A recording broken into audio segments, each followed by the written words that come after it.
Okay, girls, so twice a year, we're supposed to be going over our fire plans for our house.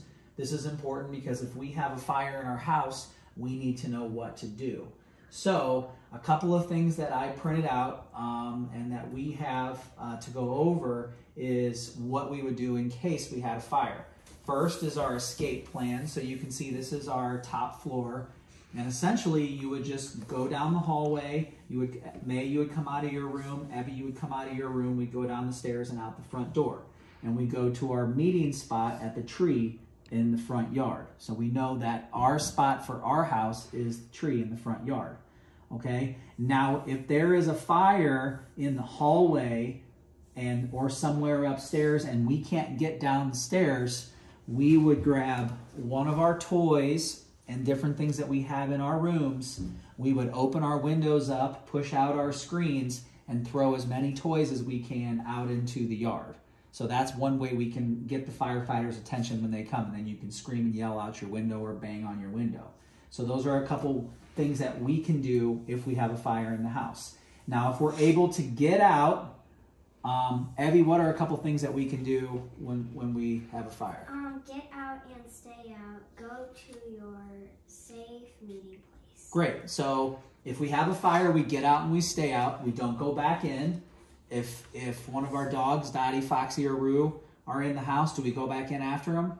No. No. We wait for the firefighters to get there, and then they can take care of that. And then we go to our meeting place. Where's our meeting place? Shut the door. Shut the door, but where's our meeting spot? Is that by the tree in the front yard? Yes. Yeah. Okay. So, and then your number one important thing that we can do when we're sleeping is we do what upstairs? Shut the door. Right. We keep our bedroom doors shut. So when we're sleeping at night, that can save our lives alone just by shutting our door. So that's really important.